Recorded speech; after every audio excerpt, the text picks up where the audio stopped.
Hi everyone, today we're going to be solving multiplication questions using the Japanese method, starting with this one here, 4 times 3. So we're going to put them first in colors such as blue and the other one here in red. 4 is blue and 3 is red. Now we are going to put them as sticks, one over the other. 3 red sticks and 4 blue sticks. There they are. Right.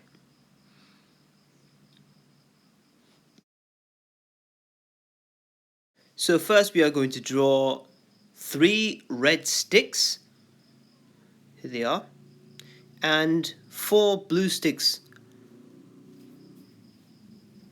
Now the next part is to count the areas where the lines are crossing over each other.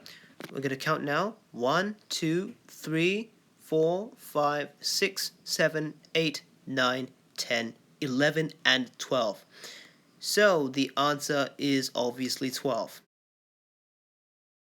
Now I hope you get the basic idea of how we can be able to multiply using this particular method, using sticks and crossings. But I also want to introduce you to another trick that probably would save you some extra time by simplifying the method. Now we can see that 4 can be divided by 2, and I'm going to show you how that is going to be useful. One stick can mean 2 sticks. One stick can have the value of 2 sticks, which I'm going to do right now, which I'm going to draw 2 lines which represent 4 sticks altogether. 2 plus 2 equals 4.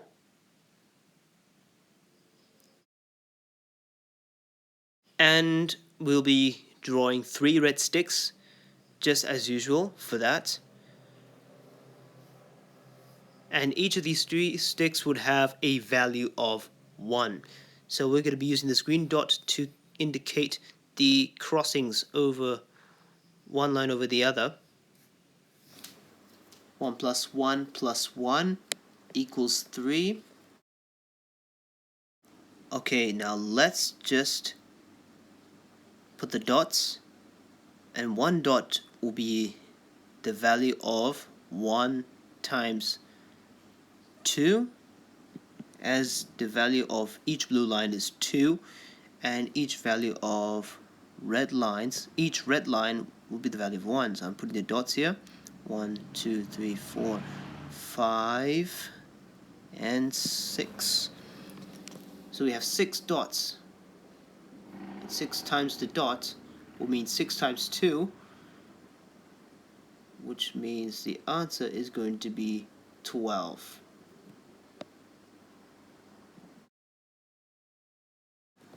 So now we are at the next question. 8 times 3. We'll be putting colors for each number here. Okay, so for 3 we are going to choose purple, and 8 will have yellow. If you find that 8 is quite big for a number that should have a set of sticks, then you can divide this by 2, because it can be divided by 2.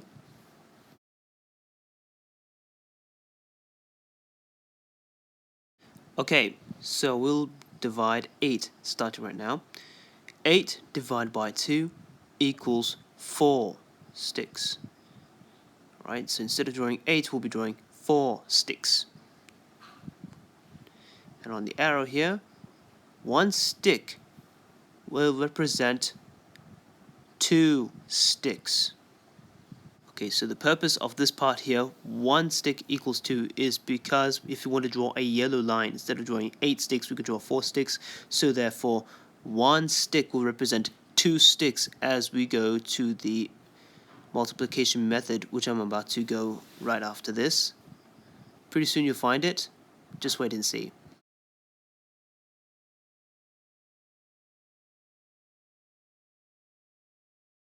So now that I've drawn 4 sticks, each stick will represent 2 sticks. Alright, so the reason why this will maybe working is because if you add them all together, it'll be 8. right? So I've not missed anything. And now to add the 3 purple sticks over here. 1, 1, 1. Each of them have the value of 1, and they all add up to 3, just like the number above here. So now for the green dots, okay, we can so this green dot can represent as 1 times 2 here, because the value of each yellow stick is 2 sticks, and for purple will be only just 1. So in other words, the value of 1 green dot is 2. So let's put the dots 1, 2, 3, 4, 5, 6, 7, 8, 9, 10, 11, 12. Now we have 12 dots. So that means 2 times 12 is 24. So we have these numbers here, 12 times 16, but this time we'll not be using sticks, we'll be using the grid version of the method. So the first step is to count the digits of each value. So for 12 will be 2 digits, 1 and 2, and for 16 will be 2 digits as well, because of 1 and 6.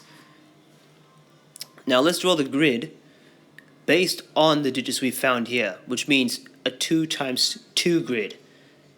Therefore we should be seeing, and as you can see, we can be able to fit 1 row for 1 digit here, 2 digits for one side here, and 2 digits for the other side here. Yep, which I am going to demonstrate how that works, exactly how it works. So here it is. So let's put 16 here, 1 and 6 like that.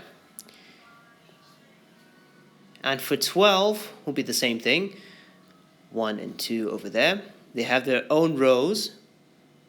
Each of these numbers have their own rows. So let's multiply 2 times 1, 2.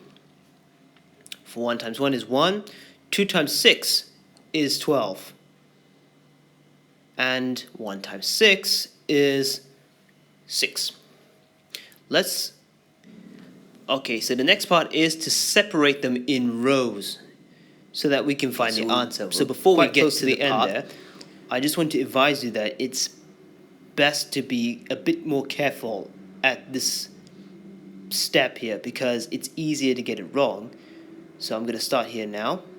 So let's put the 12 down there. 2 plus 6, 8, and 1 is 1. So they are all separated into 3 columns here. 1, 8, and 12. So let's add them here. 12. Okay, I'll just put the zeros there to make them easy for you to understand. Make it easy for you to understand. So 0, 8 there, and 0, 1. Now you add them like you're multiplying. Right, so here they are. I'm going to put 0, 1 down here as well. So you add them like multiplying. Now let's start now. So we put the 2 down there because there's nothing to add. 1 plus 8 will be 9. 0 plus 1 is 92. So that means the answer is 192. I hope this video made it easy for you to understand this method.